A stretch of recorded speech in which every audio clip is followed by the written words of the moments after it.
Welcome to the Non-Essential Podcast. I'm Steve Gibson. I'm Ben Matlock. And I'm Kelly Bristol. They brought me back again. Yeah. You didn't do your fucking homework though. We were promised a topic. And... Look, I'm not in school anymore. You can't make me do homework. You can't. Oh, that's funny because that was we've talked about it. We came up with the idea for this show. For years we did a video game podcast and we're like, let's do something different. And we both love it, or at least I love it. But we have homework every week now, and that part kind of sucks. Yeah, it's not fun. Sorry, I'm getting distracted already because someone from work just asked me about some homeless dude stabbing someone. And I don't know why she would assume I know about that, but... Actually, somebody got stabbed. I should text Ben. Actually, I told her the story, but like some dude got stabbed at a Walmart near where I work, and I think I know who did it, and now she's asking me to like description details, and it's like, so it's like, I don't know, maybe it might be that dude. Don't talk to him. Yeah, maybe not. So that's our topic this week: is homeless people stabbings. Welcome to the show. Anyway, if you haven't listened to the Non-Essential Podcast before. Our show's about each week we bring just random topics. Sometimes it's like history stuff. Sometimes it's like biography type stuff. Sometimes it's complete like fiction. We've even done a few where we just read, creepypasta. But it's just random things that we find interesting. Yeah, sorry. I'm going to have to edit so much of this shit. But yeah, if you're listening to this now, it's actually Christmas or Christmas Eve. We haven't really decided, but nothing we talk about today is probably going to be related to Christmas. Nope. Well, actually, technically, mine has a little bit of a tie-in, so I'll pretend like I did that on purpose. But all right, the true story of Rudolph, the serial killer. Yeah, mine has nothing to do with Christmas. A few weeks ago, I talked about some southern ghost story where Andrew Jackson tried to do up a witch, and it didn't work. And I went back to that well. We got another southern ghost story today, and Kelly was kind enough to sit in and give us her thoughts as we go through these topics today. So thanks for coming back. Thanks for having me. Yeah.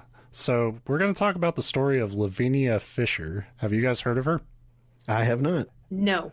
Okay. Again, like I'm questioning the internet here because they always say these are infamous ghost stories. And it's like I never hear of any of these fucking things. Like maybe I saw them on like one of those terrible ghost shows, but it never heard like it's not lodged in my memory at all. Kind of the interesting thing about Lavinia Fisher is that her story basically jumps to the most fucked up part, like right away, because we don't know much about her early life. We know she was born in 1793, but nobody knows where, what her maiden name was, or anything about her childhood. We do know that she grew up to marry a man named John Fisher, and they lived near Charleston, South Carolina. In the early 1800s, they operated a hotel called the 6 Mile Wayfarer House, called this because it stood 6 miles outside of Charleston. Similar logic came to other naming conventions. That's why South Carolina only had people named Boy Person or Girl Person until 1944. Mysteriously, men just began to start disappearing around the Fishers Hotel. And as more and more reports came in, police launched an investigation, but apparently didn't find any evidence. And the Fishers somehow established a real popular reputation in the town. And this was partly due to Lavinia's supposed natural beauty and charm. So people really liked them. They're like, to the cops, like, what the fuck are you doing? They wouldn't do that. She's beautiful. She couldn't be evil. She's so pretty, and John's married to her, so that's okay. Like, yeah, there's going to come a point when I'm describing this story to you guys, like, it's not going to add up, and just, there's a reason for that, so it's because it's mostly bullshit. So throughout the town, like, people liked him, so the investigation ultimately got dropped pretty quick. The only way this makes any sense is if there was actually no real investigation at all, but we'll get into why. So the legend of Lavinia Fisher has it that she would greet travelers at the door and usher them in the living area. She would ask about their lives, their business, and based on the answers she got, her and John would decide who was worth robbing. So for the victims chosen, Lavinia would provide a poisoned cup of tea or something with some sort of sleeping agent in it that would upset their stomach and force them to retire for the night. But the room they were placed in had a customized bed that would fall through the floor, dropping its occupant onto a specially crafted spiked room under the house. If anyone survived the poison and the fall, John would finish them off. They say hundreds of people died in this manner. That's some H.H. Holmes shit right there. Well, and I made a note of that. This is almost a full century before H.H. Holmes. Right. It just seems overly complicated. Like, we could just poison them to death. It's like, how about we slightly poison them and drop them onto spikes? And then if that doesn't work, club them or something. I don't know. I mean, honestly, this is goals. I would do this. Yeah. If I were to become a serial killer, offer people some tea and then drop them onto some spikes, Right. If I were to do that, this would be how I would do it. Squeaky clean, the spiked room. So they say hundreds of people died in this gruesome manner. So while the investigation into the Fishers' role behind the disappearances had stopped, the locals weren't all convinced. A posse was formed in February of 1819 with the goal of stopping the activities that were occurring there. So this posse gets rounded up, and nobody really knows what was said when they met the Fishers, but the group was apparently satisfied enough to return to Charleston on the condition that one man, David Ross, would be able to stand watch in the area. So it was a real oh, cool, we can just make David do all this shit. He sucks, and we can go home. It's such a wow, that's the most easily quelled posse I've ever heard of in the 1800s. We didn't kill all these single men that are isolated by themselves, but if you want proof, please leave a single man isolated by himself and he can watch. He'll be fine.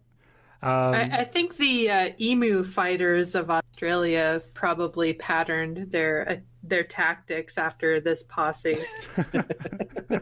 They left David Ross here, and early the next morning he gets attacked by two men and dragged before a group of men along with Lavinia Fisher. Recognizing her, he pleads to her for help, and instead she starts choking him and smashes his head through a window. Somehow Ross escapes and goes to alert the authorities. And this is such a fucking coincidental legend, but apparently around the same time, maybe a night later, almost immediately after this incident, another occurred involving a man named John Peoples, who was traveling to Georgia and stopped at the 6 Mile house. Greeted by the beautiful Lavinia, he was informed they didn't have an available room, but he could come in for tea and a meal. Ignoring John Fisher's odd glances at him, he chatted Lavinia up, happily answering every question. When she left to get the tea, she returned with the great news that a room had suddenly become available if John still wanted one. He accepted as she poured the tea. But John Peoples didn't actually like tea, so rather than seem rude by refusing it or leaving it, he poured it out when she wasn't looking. It wasn't until after he was shown to his room that he realized the large number of questions she had asked were suspicious, as well as her husband staring him down like a psychopath all evening. Which maybe isn't that crazy if someone's married to a psychopath. If you're chatting them up, you might get the fucking evil eye. But, right. They had other goals in mind. Fearing that all the information he provided might have made him a target for robbery, he felt safer dozing off in a chair by the door than actually in the bed. I've actually stayed in a creepy motel once, and I did the same thing. Where I just saved your life. Probably not. I was just very uncomfortable and couldn't wait to get out of there. So he was suddenly awakened by a loud noise and looked to see that the bed he should have been in had disappeared into a deep hole in the floor, which has to be like the biggest like wake up, like it's the Wile E. Coyote fucking hotel room and there's just a black hole in the middle. So he got his belongings, he jumped out the window, got on his horse, and fled to Charleston to alert the authorities, who at this point had probably already heard about David Ross and were like, yeah, we already know. So these stories, the logic here is non-existent, but these stories supposedly gave the assailants names to identify them, which law enforcement, I guess, was using as an excuse for why they didn't thoroughly investigate the disappearances. I just put in notes here the question, what? But that's, that's what they say. When they were dispatched to the hotel to investigate, John surrendered himself and 2 other gang members, which seems like a stretch because I feel like a gang needs more than 4 fucking people. Like at that point, you're just a crime quartet. So John surrendered because he wanted to protect Lavinia from any gunfire. So at the hotel, the investigation revealed hidden passages, items that could be traced back to the travelers, a type of tea laced with an herb that could knock somebody out for hours, and a mechanism that would open the floorboards beneath a bed, and as well as many as 100 sets of remains. So when you're caught like this, you obviously plead not guilty. As the Fishers did. But they did have to stay in jail until their trial. The co-conspirators somehow got released on bail, even though they seemed just as guilty. So at the trial, the jury found them guilty of multiple robberies and murders and were sentenced to hang. During their appeal, they would try to escape, as they were housed together in the same jail, and it wasn't that heavily guarded. So they made a rope out of jail linens to climb out the cell window, and while John made it out, the rope had ripped during his attempt and left Lavinia trapped in her cell. John wasn't willing to leave without her, so he awkwardly had to walk back into the jail and surrender. Who are you? I'm that guy there. Yeah, it's so... like that's in some ways that's true love, when you're willing to make that, not just not escape, but make that much of an ass out of yourself. Well, especially when you know what the result of your crime. It's not like, oh, I'll go back and I'll serve out another 6 months. Like, you're right. Yeah. So in February 1820, their appeal was rejected and their execution was scheduled for later that month. A minister came to counsel the two, and John seemed pretty desperate for any sort of help, whether it be spiritual or otherwise. He begged the priest to save his soul, while Lavinia refused to take part at all. She was becoming more vitriolic and just fucking pissed about her situation. On the day they were hanged, John had the priest read a long letter reiterating his innocence and how killing him as a Christian would be wrong, pleading for mercy and condemning the justice system. He then began to speak himself to the crowd, pleading his case, but ultimately contradicting everything he was saying when, at last defeated, he asked the crowd for forgiveness. So, which in some ways is really funny and also kind of sad when you go on this long spiel of I didn't do it, and then at the very end, like, I'm sorry. Now apparently there was something in the law back then that a married woman could not get the death penalty, and Lavinia was mostly banking on that until her execution. Unfortunately for her, the judge knew that the obvious loophole to that would be to just kill the husband first. The law didn't say anything about widows.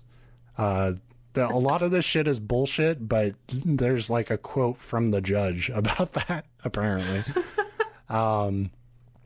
Following John's hanging, Lavinia requested she wear her wedding dress and refused to make the walk to the gallows. She had to be carried, ranting and raving. Before the crowd, she screamed and condemned them all for encouraging the conviction.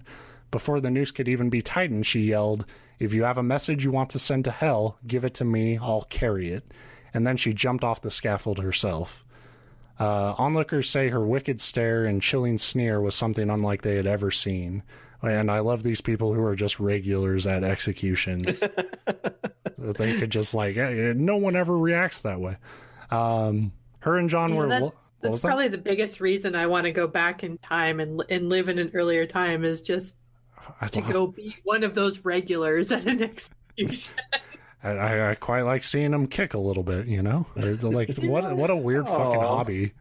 Yeah, wipe off a little bit of the spatter. You know, we've got refreshments over here, you know, at the table. Yeah. We'll have a nice day of it. Yeah. So her and John were likely buried in the Pottersfield Cemetery, which was next to the jail at the time, as most criminals who weren't claimed by any family often ended up there. There are some rumors that they were buried at another cemetery, but it's just not likely at all. So if a lot of this story didn't add up to you, like, why weren't they able to investigate the disappearances before David Ross and John Peoples nearly got killed? Or did they and just somehow missed the fucking death traps in the hotel?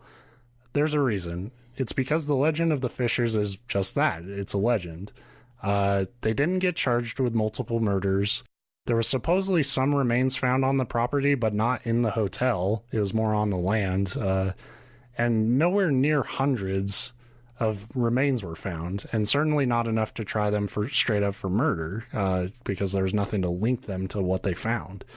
What they were convicted of was highway robbery, which was a capital crime in the same vein as murder, but not the serial killing couple you imagine now when you hear these stories. It really was a gang operation. They actually did have more than 4 people.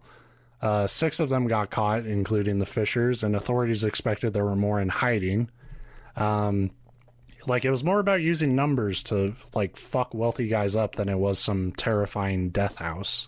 While I have no doubt they killed people, the legend really got blown up for a few reasons, and a lot of them center on Lavinia. First, her behavior up to her execution just fucking terrified people, because she was just ranting and raving. And it probably built her up to be more of a monster than the career criminal she likely was. But she was 27, and guilty or not, you gotta remember, like, she probably wasn't going to go gracefully or some shit to the gallows. Like, she didn't want to die. Especially if they weren't, like, she wasn't mass murdering people, and then you feel like, well, now you're hanging me just for robbing some people. Right. Like, yeah. No, it's a little bit more of a expected reaction from somebody, like... Right. You know, she's acting like anyone would going to a fucking noose. Also, as Kelly kind of touched on, this would have made her one of America's earliest known female serial killers. And we love to make history, or in this case, just make it up. Like, her Hotel of Horrors, if it existed, but, like, H.H. Holmes didn't get his shit going until, like, 1890 something. Like, 1891, I think. I think, yeah. I would have to check. And if you don't know, H.H. Holmes, we're kind of talking around him, but he was someone who actually did have a fucking death hotel, and it's crazy and terrifying, but it's also a pretty well-known story, so I don't know if we'll ever talk about him on the show, but it's me, so we're almost definitely going to talk about H.H. Holmes at some point. Who the fuck am I kidding? And the legend also probably got embellished and built up by the ghost stories around the jail. The overcrowded Old City Jail stayed open until 1939, and they estimate over 10,000 people died on that property during its operation. It was just ripe with disease, torture, and violence of all kinds, not to mention, the executions. And it was all very common. And so when you have a place like that, it's a historical site you try to preserve, right? And I say that and laugh at it, but it's really cool that they preserve shit like that to me. But it is also one of probably the most unnerving things to have. Yeah, it does have like the dual sides, because I love the history and I love preserving places like that. So that part makes sense. But at the same time, it's like, yeah, now we're celebrating this death house that this thing's gonna be in Charleston forever. Look at it, son. Restoration efforts in the year 2000 left workers just baffled when they would find random footprints in dust in areas that were locked off due to lead paint contamination. People supposedly saw apparitions of jailers, phantoms passing through bars, broken down dumbwaiters moving through floors on their own, and alarms just randomly going off.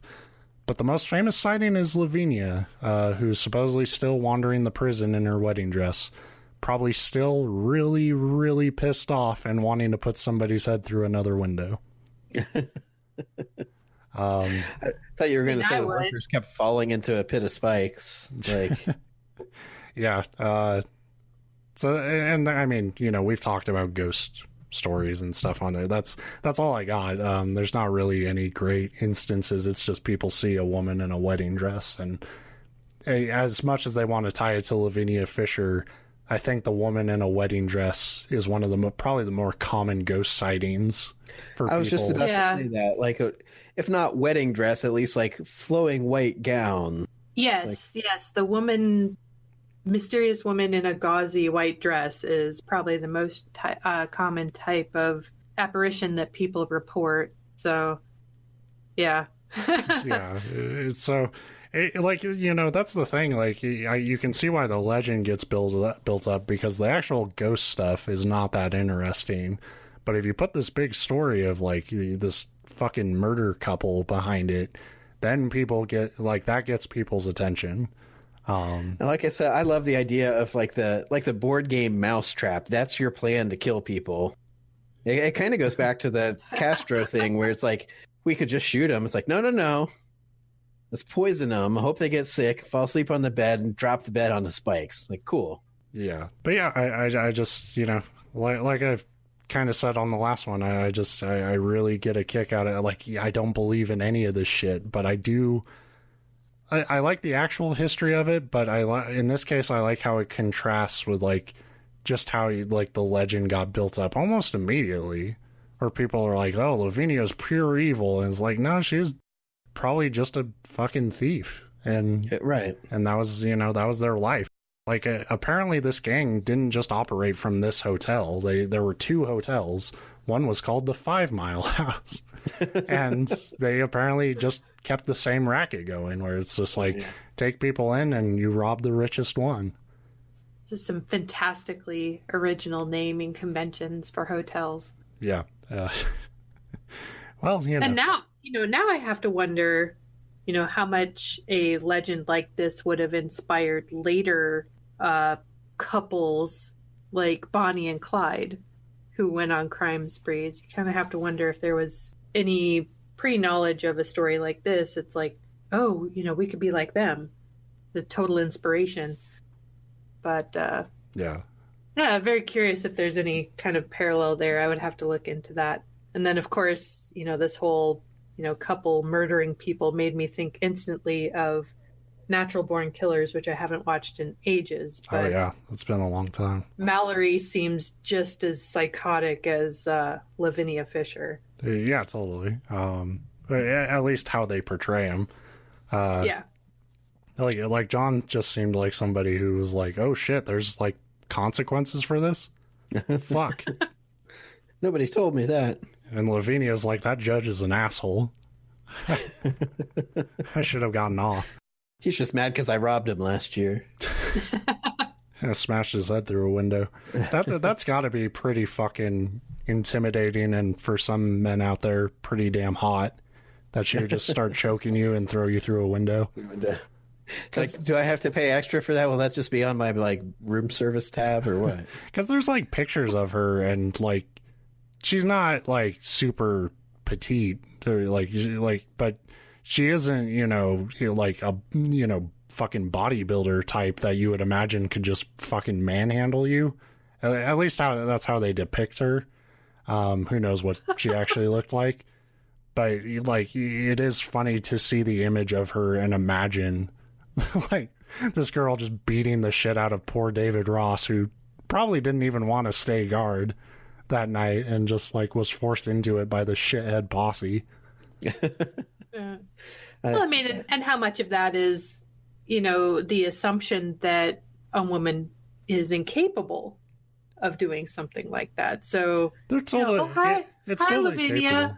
But it would be like, my head is through a window. Right, but it, you know, and totally. But it's also like the depiction of her is like the typical 1800s, like, kind of, you know, feminine like it's a painting, you know, so we don't know like what actually, you know, how she carried herself or whatever, but like she has this reputation as like this beautiful hostess at a hotel and stuff, and then it's just like, wait, she's actually running this fucking gang and she will fuck you up, is pretty amusing to me. Just because David Ross sounds like somebody who like really got shit on by life to me. Well, hey, escaped at least, but right. So yeah, that's what I got, and that's over. It's over now. Bye, topic. Well, my topic this week has nothing to do with that, although it appears it happened at almost the exact same time. Well, starts off at a similar time. This week, I've got the story of Margaretta Peter, who was born on Christmas Day in 1794. So there we go. It does tie in. It's appropriate for a Christmas episode. She was born in the town of Wildesbusch, Switzerland. Could you spell that? These places. Could you use that in another sentence? Yes. Me and my wife are going to Wildesbusch, Switzerland for vacation. She was the youngest of 5 daughters, and her mother died when she was still young. The Peter family was raised in the Zwinglian Protestant faith. I don't. Every week, I think I can't get worse on these other countries and the words that are going to be in my notes. I'm just waiting for you to like trip on one and just fuck it. I need another topic. Hold on.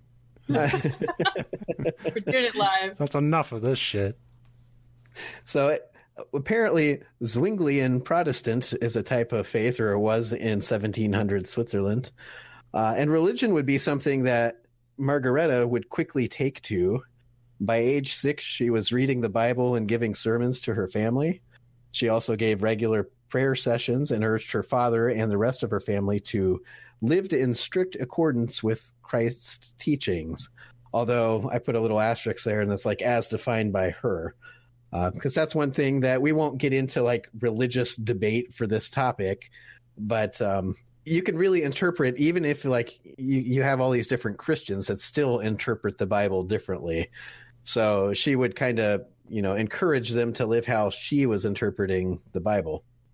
Most people, including the local priest, were initially impressed with her zeal and devotion.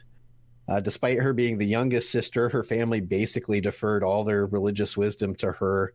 She kind of became like the spiritual leader of the family. And as she got older, 2 of her unmarried sisters basically became her disciples. Oh, this is all going to go real well. I was going to say that those should be some flags popping up for you.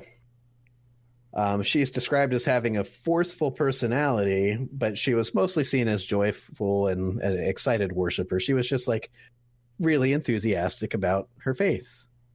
There's a lot of people throughout history who are very excited about their faith. And Torquemada was very excited about his faith, and that put people on a fucking torture wheel. So I'm excited to see where this goes. And it just keeps building. So good. In 1816, she would have been about 22 years old. Margaretta took an offer from her uncle on her deceased mother's side to move in with him and work as his housekeeper. Through her uncle's family, she was introduced to the Pietists, which were described as extremely fundamentalist Lutheran Christians. Oh no. I was raised as Lutheran. This can't end well. And it's not just Lutheran, it's extremely fundamentalist Lutheran. Well, I mean, I grew up in North Dakota, so So again, you're my expert witness to all my stories. I like it. This would lead to a marked change in Margaretta's personality. When she returned home a year later, her family noticed how she was no longer seemed to be excited by faith, although she was still very devoted. Instead, she became very despondent and depressed. And when asked about this, she said that God was revealing himself to her and was making herself aware of her own sinful nature. It's like, cool. That's where you want religion to take you. Yeah. So this is where, like, when somebody goes from, like, being super enthusiastic to be like, and now my faith is telling me I'm such a shit person. Like, the world's shit and I'm shit. And right. It's like, you're not having an epiphany. You're having depression. Man.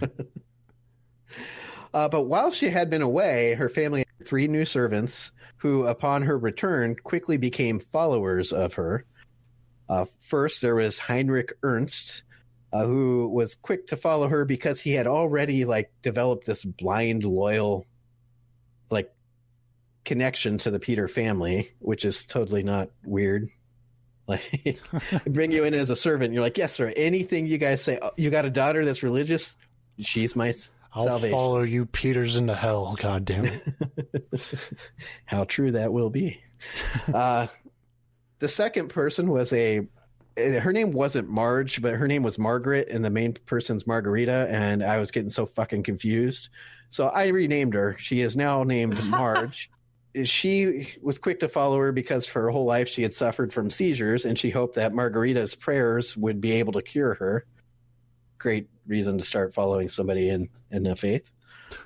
And then the third was Ursula Kundig, who asked Margarita to be her spiritual guide through life and through eternity.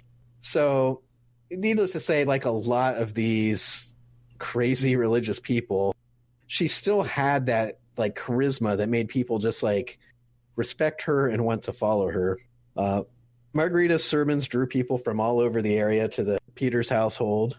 But after a few years, she grew bored with life at home and decided to take her preaching on the road.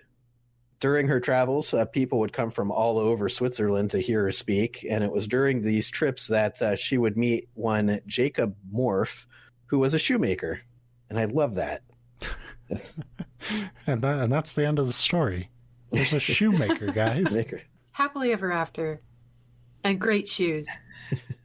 Well, I had that in my notes and I took it off because I was cleaning things up. But I said, who better to meet when you're traveling cross country than a shoemaker? Because you need good shoes. She met a shoemaker named Frank Nike.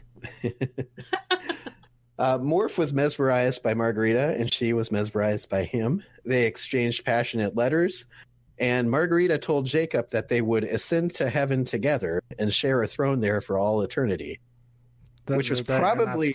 That's the fucking con there, is these people are and we'll have a throne. And fuck you. I've already declared that I am that special.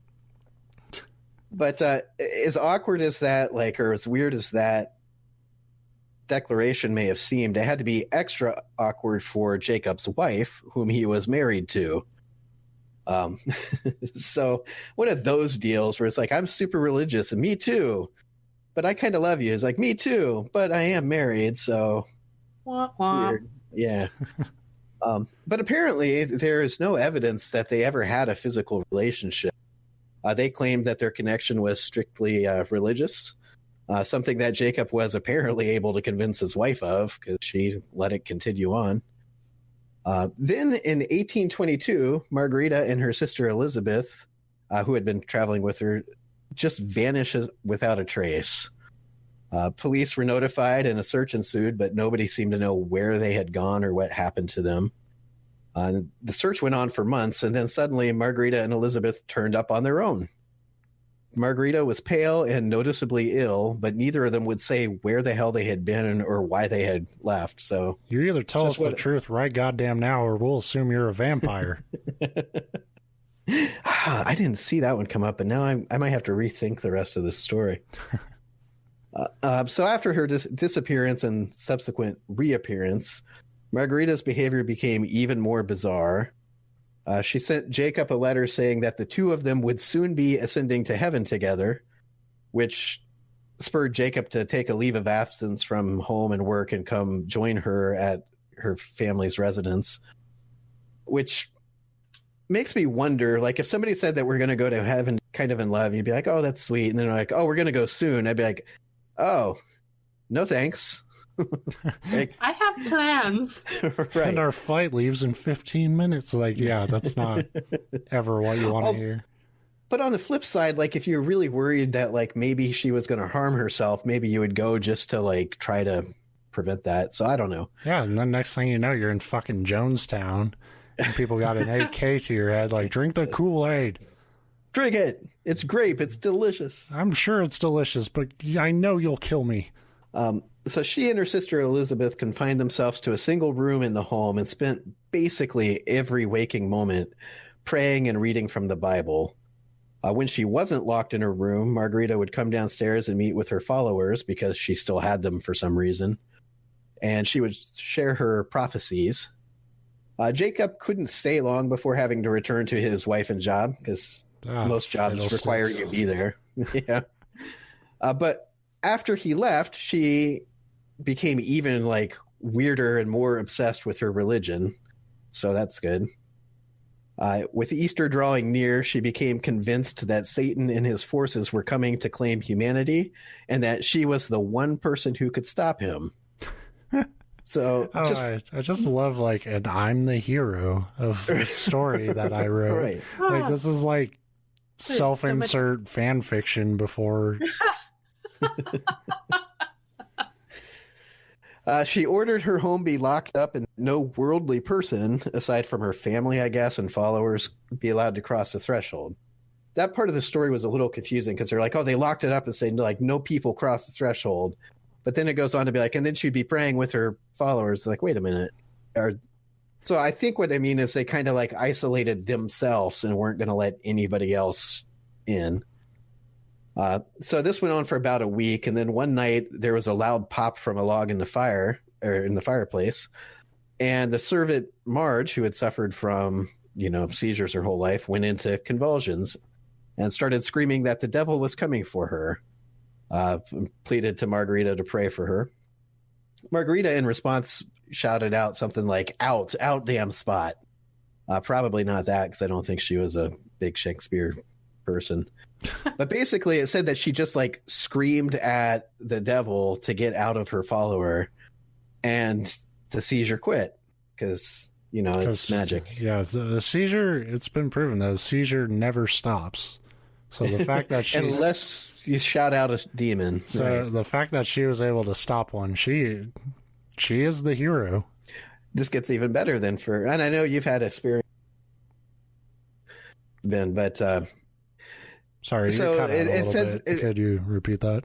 I just said I know you've had a little bit of experience. Not, you're familiar with seizures, right?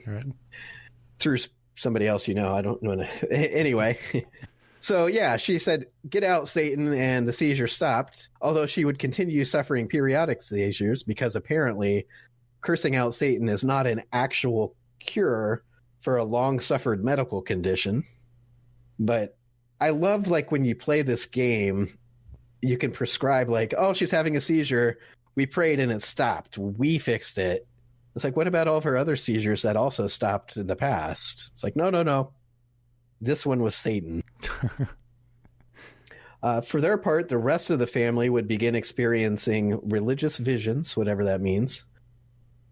Margaretta would again write to Jacob, requesting for his assistance, and he was finally able to return to her on March 8th, 1823. With Jacob and her followers present, Margaretta announced that it was time for the final battle against Armageddon. So, yeah. And that's for nearly a week, the group was like kept up in this house while Margaretta preached her sermons and prophecies and convinced the crowd that something amazing was about to happen. And I love that they use the word amazing because they like mean it both like terrible and great and it's God versus Satan and the battle is nigh. And if we all chip in, we can get it on pay-per-view. But make sure you tithe into the bowl. Oh, no. So one day she gathered her disciples and proclaimed, "Lo, I see Satan and his firstborn floating in the air." And her sister Elizabeth proclaimed that she could see them too. It's like, yeah, my sister, everybody's paying it. I'm special too. I see them. Don't front, you fucking liar. I am also important. Pay attention, please. She claimed that Satan was sending his emissaries to the far corners of the earth in order to gather his army. So basically, she's writing scripts for supernatural episodes some 200 years before the show came out. Yeah, she's actually she gets a writing credit. Right.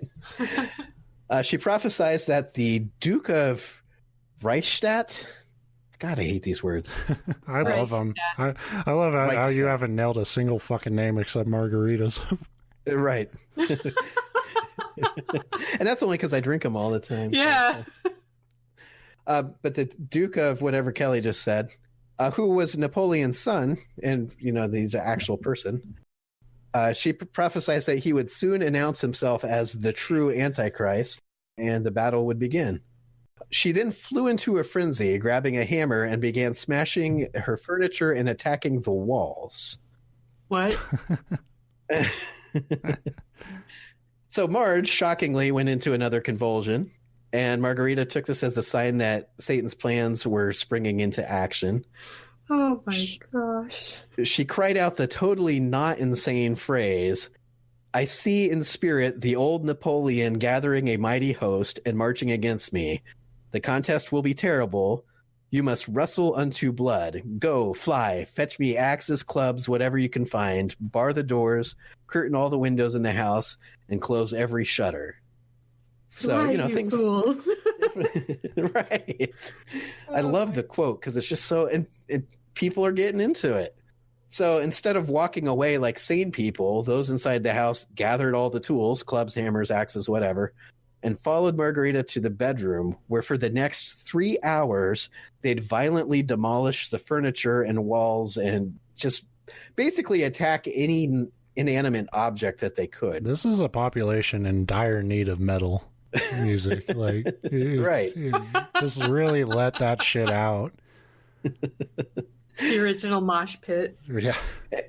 But it talks about, so it's 3 hours of just like all out demolishing stuff. They said people would start to get tired and she'd basically like verbally like whip them like, no, this is, Satan. We got to stop him. And she'd rally them back up. Presumably drawn by the sound of insane people destroying a home from the inside, a crowd began to gather outside the home, but they were barred from entry and they didn't know what the hell was going on until part of the outer wall was destroyed and fell away, giving the crowd a nice view of what was going on inside. So, I mean, they were really fucking destroying stuff. It wasn't just like, oh. I do like the fucking, like, old-timey Lemmings crowd of, like, hey, that's a sound, let's go to it. Well, you got to imagine back in that, like, nothing really ever happened. So at the slightest sign of anything, they were probably like, hey, Paul, something's happening. And so they're all gathered outside. Once the wall falls away, they can see what's going on inside, and they got to be thinking, well, what the fuck? And then Margarita cries out that the gawking crowd were enemies of God. So, they knew where they stood with these people.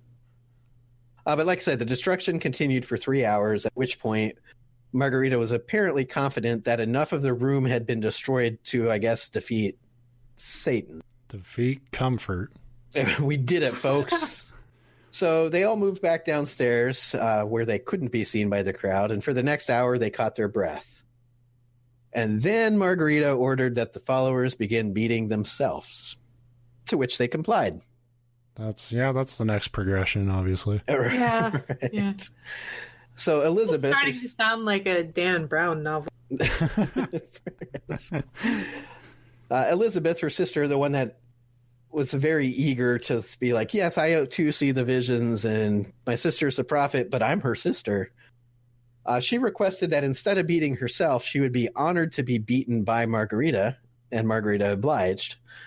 Which I take as a real, like, come on, hit me with your best shot, you win.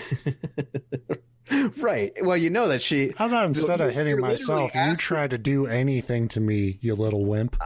I'm imagining most of these followers like, yeah, let's beat herself. Oh, I'm hitting myself so hard. But then she asked like the actual by far craziest person in the room, like, how about you beat me? Like, oh, yeah, that's luck. A good idea. But by now that's the like prison rules. Sorry to interrupt, but that's like the prison you try to pick a fight with like the most fucking tough, dangerous person in there to show you're tough, but instead it just gets you fucking killed. Well, yeah, instead of fighting back, you're like, you forgot the second part is you're supposed to kick the ass of the toughest person you could find. Right. Instead, it's like, just get in a fight with the toughest person. Yeah, that'll end well. I ain't leaving this lunchroom until someone's knocked the fuck, and then you just get hit. Right. So by now, the commotion had caught the attention of the local constabulary. I just love that word. So put it in there. But the police have showed up, and they brute forced their way into the home. Margaretta was incensed and said that this was an incursion by Satan's forces into her holy place. But the police were able to get the followers settled down and like separated out and sent many of them home.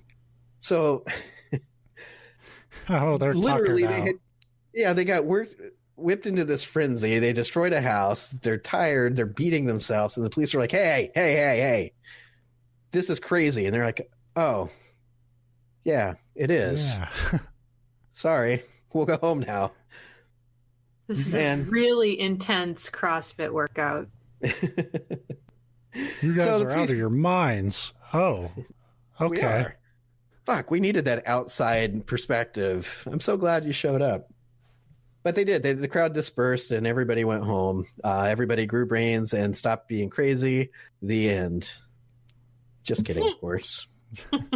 Margaretta grew double crazy. So after the Super Saiyan. After the police dispersed the crowd and some of the followers left, still the family members and probably the closest, like, of the, I guess you could call it a congregation, were still kind of hanging out, but most of the crowd and the crowd outside everybody got shooed away home. Margaretta then gathered the remaining followers around her and asked who among them is willing to die for the cause. So, of course, Elizabeth quickly responds that she would. You just hear from the back of the crowd, I think Margaretta should die. Well, Elizabeth, who's under her spell, says, of course I would. And she grabs a hammer and starts hitting herself in the head with it. But that didn't kill her because it's very hard to make yourself, like, to bludgeon yourself to death because your body itself is like, no. Yeah, after a few good whacks, your body shuts down before you're dead. Like, that fucking hurt. I'm not going to let you do that anymore. At which point, Margaretta took the hammer and began beating her, and a few others joined in, and soon they had beaten Elizabeth to death. Neat. What a bunch of dipshits. This is the worst group project, you guys. Well, I don't think we're going to get a good grade. Well, Elizabeth gets a gold star. She volunteered and whatever. No, she'll fail. She didn't show up on presentation day. Yep. So at this point, Margaretta proclaims that more blood must flow, and then went on to say that she too would have to die in order to save humanity from Satan's grasp. So at least it wasn't like, okay, Jim, you're next. It was like, no, but I must also be the martyr. And then she ordered her followers to crucify her. Apparently, this is the point where some of the remaining followers realized that things had gotten weird and that maybe murdering Elizabeth... Wait. Hang on. All this shit went down. They literally murdered a girl. They literally murdered someone, knocked down an external wall of a building. But then when she says crucify me, they're like, wait a minute. Basically went on like hours of like just destruction and eventually murder. And then it's like at the crucifixion, it's like, I don't think this is what Jesus meant. Yeah, they're the like, literal embodiment of Limp Bizkit's break stuff. But crucifying their leader is a bridge too far. That is too much. Well, let's remember I just imagine one of them was like, Jebediah, is this getting a little crazy to you? He's like, I really didn't want to say anything, but like, yeah. So at this point, a few more of them kind of like literally just ran off like, fuck, I'm out of here. That would be my reaction. I wouldn't even like just, oh shit.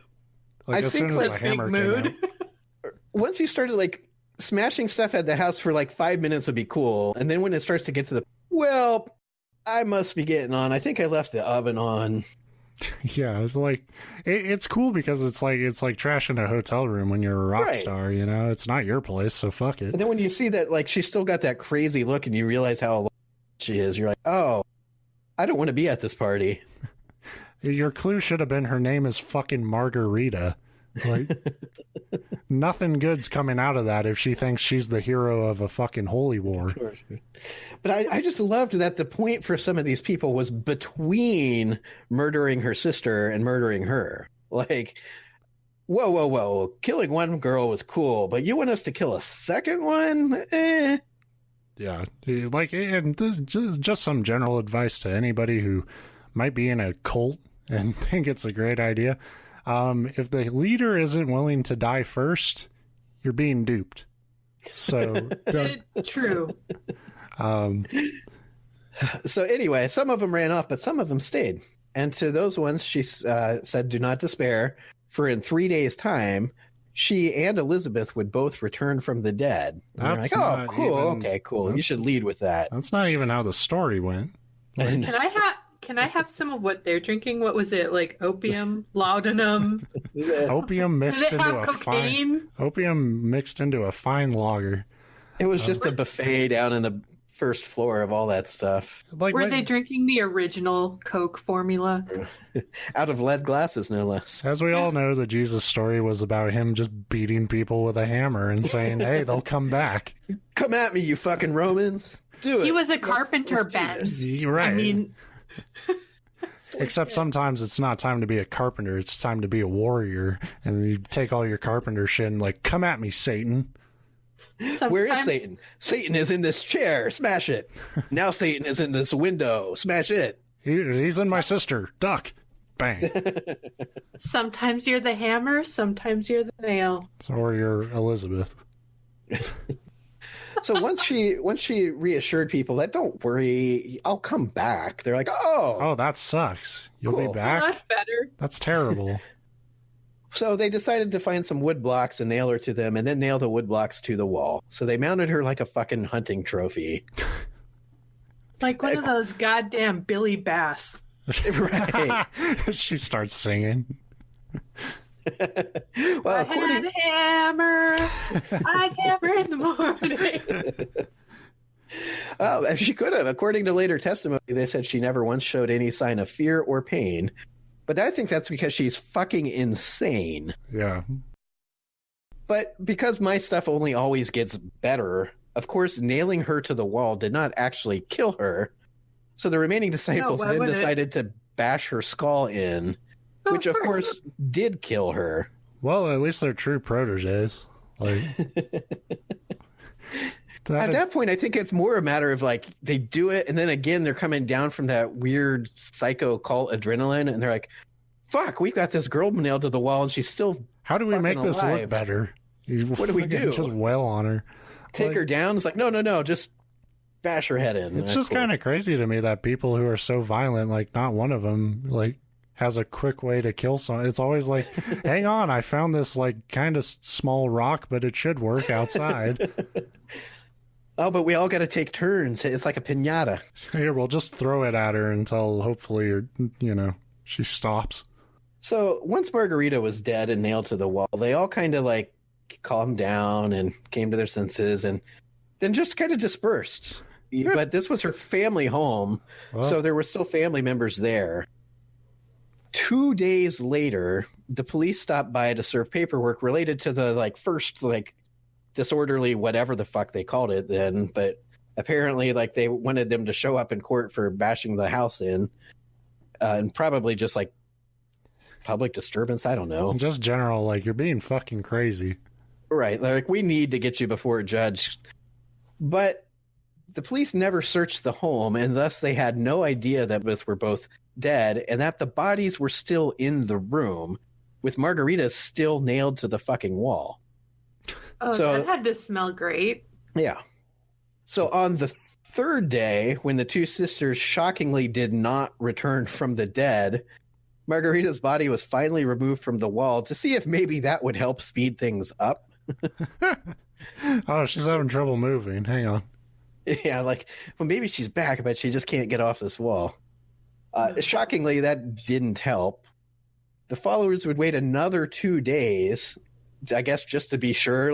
Maybe calendars are a little, the days are longer in the afterlife. And then finally, the girl's father, John, went to town and informed the police that his daughters were dead. Those in attendance at the time of the destruction and or murders received prison time ranging from a few months for some to as many as 18 years for Ursula and 7 for John, the father, which that's weird that there's that much of a discrepancy there. Yeah. But the judge also ordered that the house be torn down because he was afraid it would become some sort of weird ass like mecca for the followers of Margarita, who would like just travel to see the place where she was crucified. That was probably the most sensible probably thing. The smartest thing in all of this, yeah. I agree, except if she did have a legacy, it was not a lasting. Basically, as soon as she was dead, everybody was like, well, that was fucking crazy. And well, that was that. Oh, those Margarita days. Those were some crazy times. She was almost immediately forgotten and, you know, obviously never went on to become part of a church like legacy. She was certainly not sainted or anything. That's it's just crazy to me because she stopped the devil. Right. Like, now I'm a little disappointed in myself. I'm a terrible journalist. I didn't follow up and see if Napoleon's, what was it, his son or nephew, whatever. I didn't check to see if he did actually take over the world. I don't think he did, but yeah, I don't think. I'm sure he did. So that's Margaretta Peter. Well, fucking insane. Fucking good job, Margarita. You fucked up, like most cult people do. I am definitely telling this to my sort of stepson as a bedtime story. Just play our show for him. He'll tuck her out and just. I love the idea now. Now you say that of like rewriting this into like a Mother Goose, fucking like children's book. Yeah, yeah. You got to put it in like rhyming pentameter and stuff. And she bopped her with a hammer. 1, 2, 3. I mean, if you consider the original Aesop's fables, were they're terrible. To be more, yeah, they're terrible. They're their original Greek, and they're terrible. But they've over the centuries and millennia been rewritten to be more palatable for children, and it's like we've made horror fun. Actually, yeah, exactly. So I guess the only other thing I have to add is that it really fucking bugs me that everything I read, like right before she went into the psychotic, like final battle against Satan or whatever, said that she had written to that Jacob Morph, the shoemaker. And whatever happened with that? His name just that says, "Oh, he joins them," and this stuff goes down. It's like, where did he go? Yeah, I like to think that he was one of those that as soon as it started going this way, it was just like, I'm out.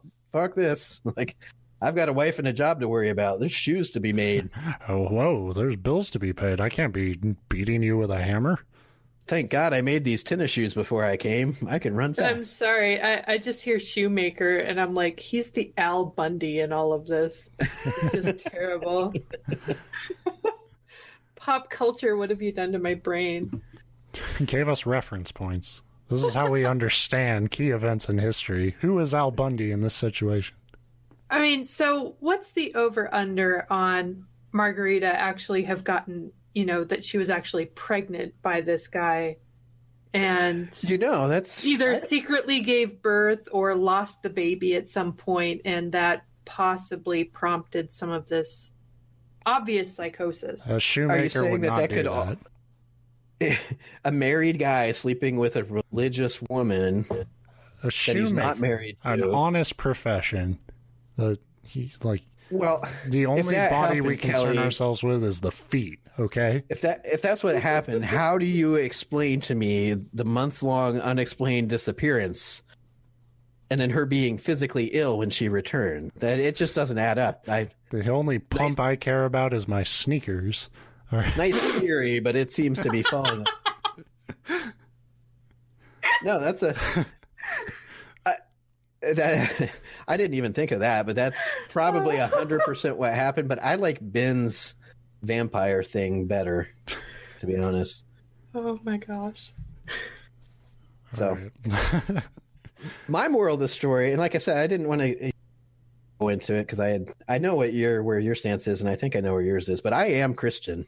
But these are the stories that make it very hard sometimes. But we do need to wrap this up. We definitely hit our time. Thank you all for listening. Have a Merry Christmas. We won't have a show the following week. So we won't see you guys until 2019, a new year, new rules. Except not at all. It'll be the same fucking clusterfuck of a show as always.